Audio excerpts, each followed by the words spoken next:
सुप्रभात बच्चों। आज हम हमारी 9th कक्षा की सामाजिक की बुक भूगोल उसका पहला पाठ शुरू कर रहे हैं। उसका भारत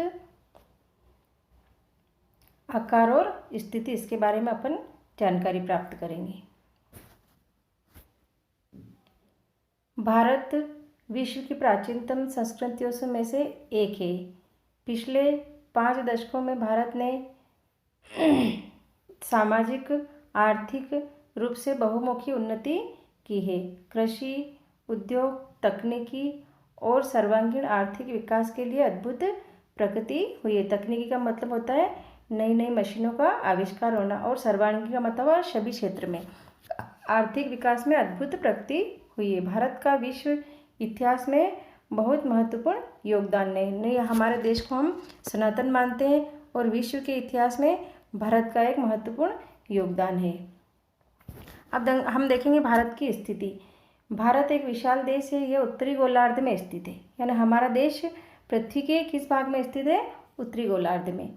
और इसका मुख्य भाग 8 डिग्री 4 अक्षांश उत्तर और से 37 डिग्री 6 अक्षांश उत्तर अक्षांश तथा 68 डिग्री 7 अक्षांश पूर्वी से 97 डिग्री 25 अक्षांश पूर्व देशांतर फैला हुआ है। यानी हमारे भारत का विस्तार है, ये इसकी स्थिति है। कर्क रेखा 23 डिग्री 30 अक्षांश है ना, उत्तर से उत्तर में देश को 2 भागों में विभाजित करती है। यानी ये जो कर्क रेखा है हमारे देश के मध्य में निकली हुई है, तो ये देश को क्या करती है? 2 भागों में विभाजित करती है। भारत के भूभाग का कुल क्षेत्रफल लगभग 32.8 लाख वर्ग किलोमीटर है। हमारे पूरे देश का क्षेत्रफल कितना है? 32.8 लाख वर्ग किलोमीटर है ना। भारत का कुल क्षेत्रफल विश्व के 3.4%, यानी कुल भाग जो भारत के पास कितना क्षेत्रफल है? विश्व के कुल भाग का भारत के पास है 3.4, बाकी दूसरे दुनिया के देश स्थित है। अब हम देखेंगे गुजरात से अरुणाचल प्रदेश भारत के स्थानीय समय में। अब हम देखते हैं कि गुजरात तो हमारे भारत के किधर स्थित है? पूर्व की ओर, और पश्चिम की ओर स्थित है गुजरात। तो इनके बीच में 2 घंटे का अंतर रहता है। यानी जब अरुणाचल में सूर्योदय होता है तो उसमें और गुजरात के टाइम में कितने? 2 घंटे का अंतर रहता है, क्योंकि एक तो बिल्कुल पूर्वी देश है और एक पश्चिमी देश है। तो यहाँ के स्थानीय समय में कितना? 2 घंटे का अंतर रहता है। अतः 82 डिग्री 30 अक्षांश पूर्वी देशांतर रेखा को भारत की मानक याम्योत्तर माना गया है। कौन सी रेखा को? इसको देशांतर रेखा को, भारत की याम्योत्तर, जो कि उत्तर प्रदेश के मिर्ज़ापुर से गुजरती है। यानी ये रेखा, इसको एक मानक माना गया तो वो मिर्ज़ापुर से गुजरती है। अक्षांश का प्रभाव दक्षिण से उत्तर की ओर दिन और रात की अवधि पर पड़ता है। यानी अक्षांश रेखाएं जो होती है इनका प्रभाव किसके पर पड़ता है? दिन और रात पर। अब हम देखेंगे हमारे देश का क्षेत्रफल जो बताया गया पूर्व से और पश्चिम से, है ना। तो हमारे देश का कुल क्षेत्रफल इधर ये पूर्व है ना, ये यहाँ पे इसको पूर्व, जो अरुणाचल प्रदेश बताया गया वो यहाँ पे है। कहाँ है? पूर्व, और ये पश्चिम है ना, ये पश्चिम माना गया है। तो पश्चिम में क्या दिया गया है? गुजरात है ना। यहाँ पे क्या है? गुजरात, और यहाँ पे क्या है? अरुणाचल प्रदेश है ना। तो ये जो समय ये आएगा तो यहाँ पे क्या? 2 घंटे, यानी इसका 2 घंटे स्थानीय अंतर बताया गया है ना। तो इसका कुल क्षेत्रफल है, अपनों ने देखा ये वाली रेखा का, ये यहाँ लिख रखा है 2933। इसका क्या बताया गया है?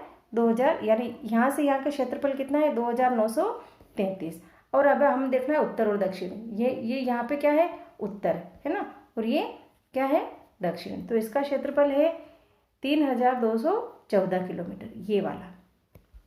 उत्तर से दक्षिण 3214, पूर्व से पश्चिम कितना है?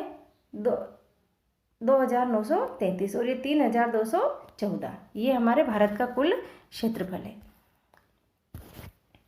अब हम देखेंगे भारत का विश्व के देशों के साथ संपर्क युगों पुराना है। यानी हमारे जो व्यापारिक संबंध थे दूसरे देशों से वो कई वर्षों पुराने हैं।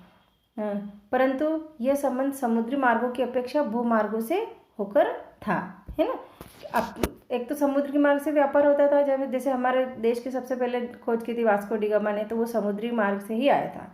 उत्तरी पर्वतीय के दर्रों से अनेक यात्री भारत काल में प्राचीन काल में भारत आए। इसमें एक वास्को डी गामा भी है जिसने कालीकट के तट पे उठकर भारत की खोज की थी, यानी उसने बताया था कि भारत नाम का एक देश भी है। देश तो पहले से ही था, लेकिन उसने पता लगाया, है ना, कि यहाँ पे समुद्री मार्ग से, जबकि समुद्री मार्ग बहुत समय तक ज्ञात नहीं थे।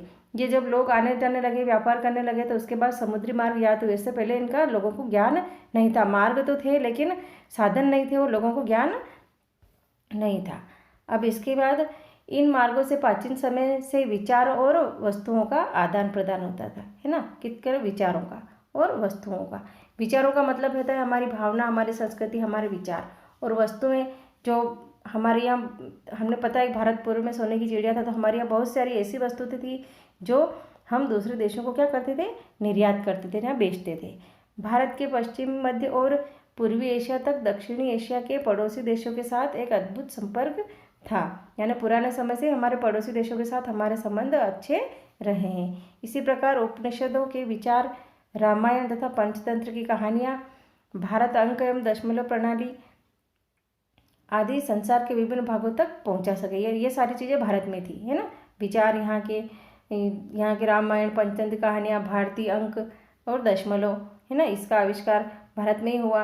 और जीरो सबसे पहले भारत ने ही दिया, आदि संसार के विभिन्न भागों तक पहुंच सके। मसाले, मलमल आदि कपड़े तथा व्यापार के अन्य सामान भी भारत के विभिन्न देशों से जाते रहे, यानी हमारे देश से बहुत सारी चीज़ें विदेशों को प्राचीन काल से ही जाती रही है।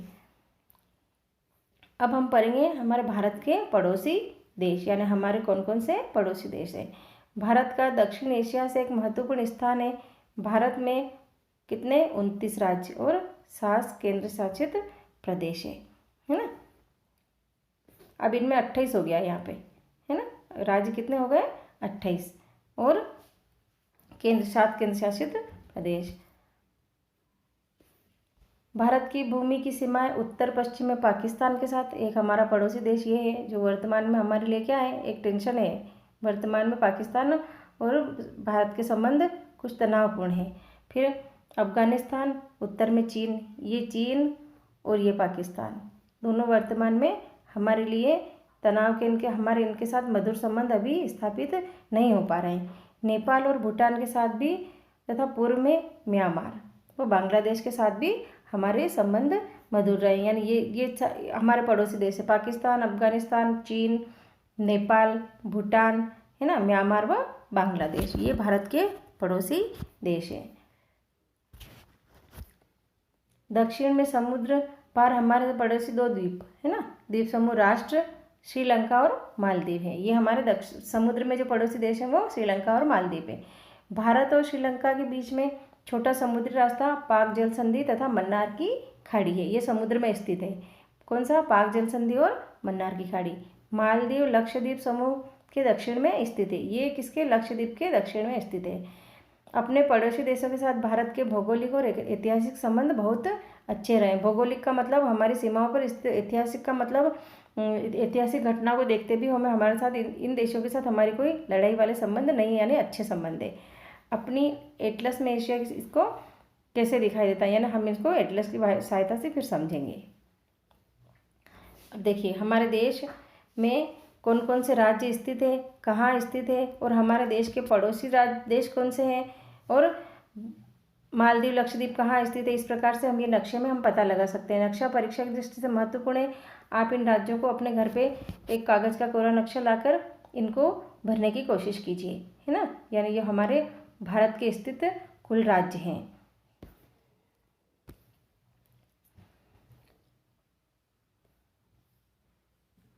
अब इसके साथ ही हमारी आज की ऑनलाइन क्लास में बस इतना ही। कल के लिए फिर अगले पाठ के साथ शुरू करेंगे।